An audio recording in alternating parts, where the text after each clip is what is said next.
Praise Lord everyone, आप सभी को जय मसीह की मेरे प्रिय भाई बहनों।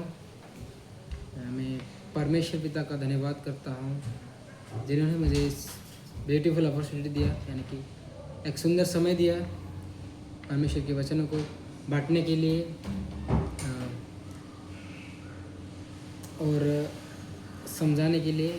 आइए आज हम देखेंगे ऐसे खंडन पे बात करेंगे आज, ऐसे कि जो एक इंसान होता है किसी चीज़ में, वो विजय पाता है और विजय पाकर जो उसे विजय दिलाता है उसके लिए वो कितना प्रसन्न होता है और उसके लिए कितना खुश होता है। आइए हम उसको भी हम देखेंगे कि हमारे जीवन में यदि ऐसी भलाई का काम हो या फिर ऐसा समय है तो हमें किस प्रकार से उस परमेश्वर का धन्यवाद करना चाहिए जिन्होंने हमें विजेता दिया है। तो हम आज देखेंगे बाइबल से।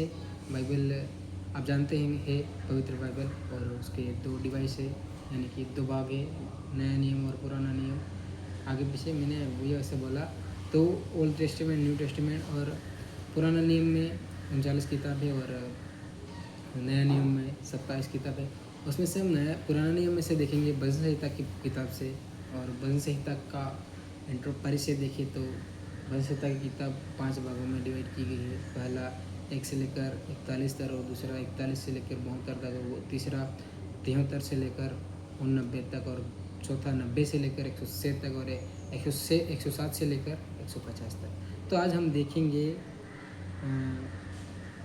5वें भाग में। हमारा आज का मनन का जो भजन संहिता है वो है शाम नंबर 111, यानी कि भजन संहिता 111 है। और भजन संहिता 111 का हम देखेंगे, उसमें से क्या हम देख सकते हैं। यहाँ पर तो हिंदी में हेडिंग दिया हुआ है भलाई के लिए परमेश्वर की स्तुति, यानी कि यहाँ पर इस सेंटेंस को पढ़ते हुए ये समझ में आता है कि भलाई के लिए परमेश्वर की स्तुति, यानी कि किसी के जीवन में भलाई हुआ और उसी भलाई के लिए परमेश्वर की स्तुति करनी। तो यहाँ पर क्लियरली तो पूरा नहीं बताया गया कि ये किसके द्वारा लिखा गया है, बल्कि ये हम देख सकते हैं यहाँ पर लेखक का कोई सबूत नहीं है। और मेन बात है कि सबूत नहीं है यहाँ पर। अगर सबूत होता तो हम डायरेक्टली, जैसे कि कई सारे भजनों में मेंशन किया है, डेविड का भजन, दाऊद का भजन, आसाफ का भजन, पूर्ववंशी का भजन, सोलोमन का भजन, सब में दिया है, बल्कि इसमें नहीं है ऐसा। तो आज का हमारा विषय है, जो आज हम बात करने वाले हैं कि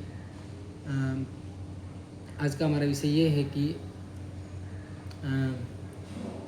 विजय पाने के बाद हमें क्या करना चाहिए, यानी कि हम जीत पाते हैं उसके बाद हमें क्या करना चाहिए। कई सारे लोग ऐसे होते हैं कि विजय दे तो किसी के पास से हेल्प लेते हैं, और हेल्प लेने के बाद में जो हेल्प करता है उस व्यक्ति को भूल जाते हैं। तो आज का हमारा मनन यही रहेगा कि हमें जो मदद किया, जो हमारी सहायता किया, उसके लिए हमें क्या करना चाहिए, ये सीखेंगे। तो आइए हम कुछ वचनों को पढ़ेंगे। मैं पढ़ूँगा 111 का 10 वचन है। मैं कुछ समय में पढ़ के बता दूँगा। यहाँ की स्तुति करो, मैं सीधे लोगों की गोष्ठी में और घमंडी में भी संपूर्ण मन से यहोवा का धन्यवाद करूँगा।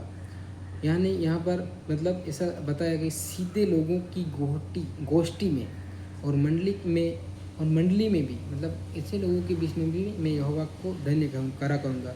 और यहोवा के काम बड़े हैं, जितने उससे प्रसन्न रहते हैं वे उन पर ध्यान लगाते हैं। यानी कि यहाँ दूसरे वचन में बताया कि परमेश्वर के काम बड़े हैं, और वो जो व्यक्ति उसके पीछे रहता है, उसकी ओर रहता है, यानी कि उनका भय के साथ चलता है, वो धन्य है। और तीसरे में उसके काम वैभवशाली और ऐश्वर्यमय होते हैं और उसका धर्म सदा तक बना रहेगा। क्या यहाँ पर बताए? सदा तक बना रहेगा। तीसरे वचन में बताया जाए सदा तक बना रहेगा। तो वो महान परमेश्वर है और उसका कोई ये नहीं है, और बड़ा सामर्थ्य परमेश्वर है। उसका बड़ा ही आनंद, बड़ा एक झुंड के साथ वो एक व्यक्ति की रक्षा करते हैं। यानी कि हम सोचते हैं कि परमेश्वर हमें देख नहीं रहा, हमें ये नहीं कर रहा, बल्कि परमेश्वर की निगाहें हमारे ऊपर है। झुंड जैसी वो अकेला काम करता है। यानी कि एक चीज़ पर लाखों लोग ध्यान करते हैं, फिर भी उस व्यक्ति के अंदर कमी घटी आ जाती है, बल्कि परमेश्वर एक अकेला हमारा कैसे कार्य करता है। तो यहाँ पर दुष्ट लोग घमंडी है, वे परमेश्वर के लोगों को सताते हैं और सोचते हैं कि परमेश्वर उन्हें नहीं देखता। ऐसे जो धर्मी लोग होते हैं उन लोगों को ये परेशान करते हैं और ऐसे सोचते हैं कि परमेश्वर उन्हें नहीं देख रहा। Evil people my feel powerful but God knows everything. यानी कि दुष्ट लोग शक्तिशाली लग सकते हैं, परंतु परमेश्वर सब कुछ जानता है। अगर एक इंसान, हम एक शारीरिक रूप से अगर हम देखकर उसे इस इंसान से हम डर जाएंगे कि वो शक्तिशाली है, पावरफुल है, बल्कि परमेश्वर हमारा जानता है।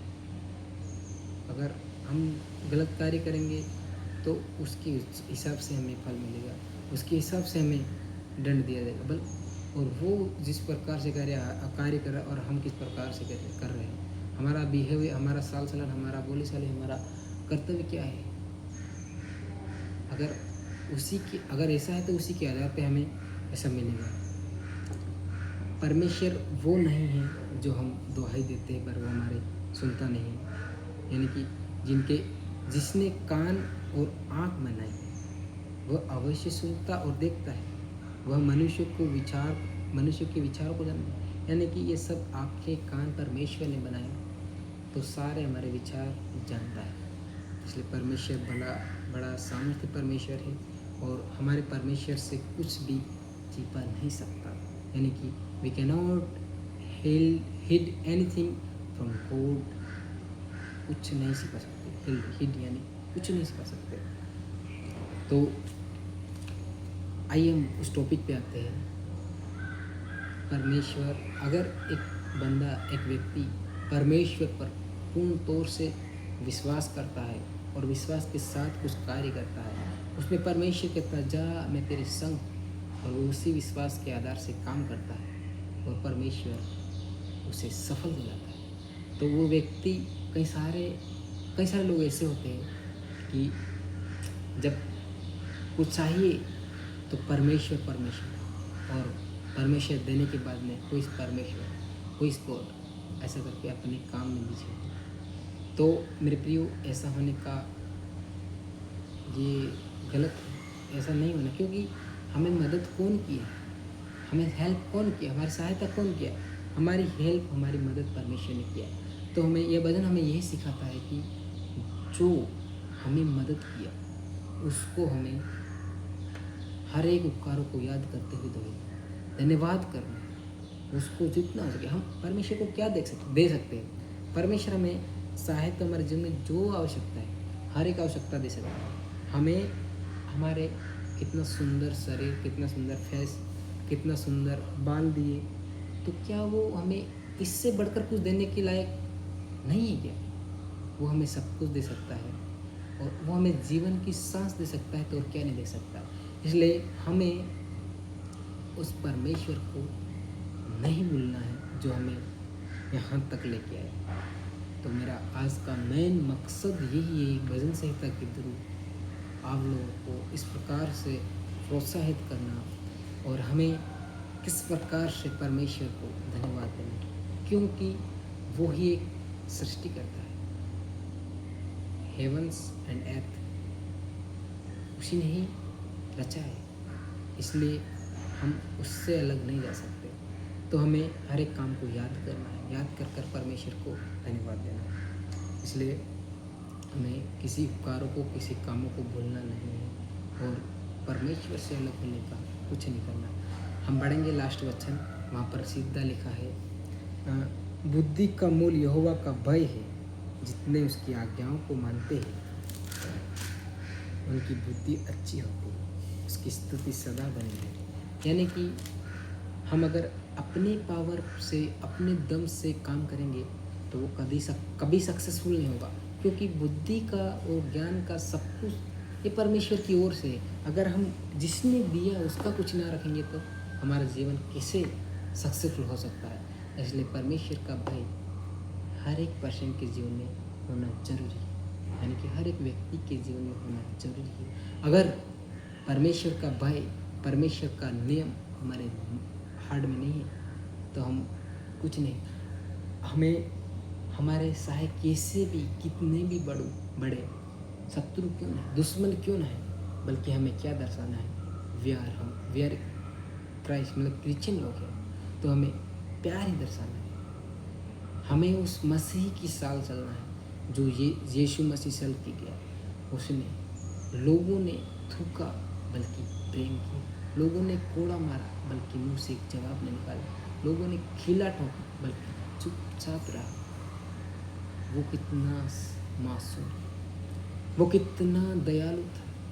वो सेम एक हमें अनुभव दे के गया है, वो हमें एक आकार दे के गया है ताकि हमें उसके जीवन को देख के हमें जीवन जीना है। हमारे जीवन में कैसी भी परिस्थिति है, हमारे जीवन में कैसा भी समय है, बल्कि हमें परमेश्वर के उस लेवल को देख के चलना, तभी हम उसके नज़रों में, उसकी नज़रों में हम सर्वश्रेष्ठ गिने जाएंगे। यदि हम कहेंगे सिर्फ हम मसीह हैं, बल्कि हमारा बिहेवियर, हमारा कर्तव्य उसके लायक नहीं है तो कुछ नहीं है। इसलिए हमें परमेश्वर के समान बनना है।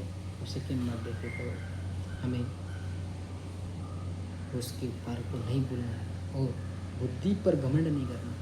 बुद्धि परमेश्वर की ओर से जो कुछ काम कर रहे आज हम, जो कुछ इतने डिग्री प्राप्त की, जो कुछ इतना नॉलेज प्राप्त किया, उसकी करुणा, उसकी दया से, अगर उसकी दया करुणा हमारे लाइफ में नहीं होती तो आज हम कुछ नहीं कर सकते।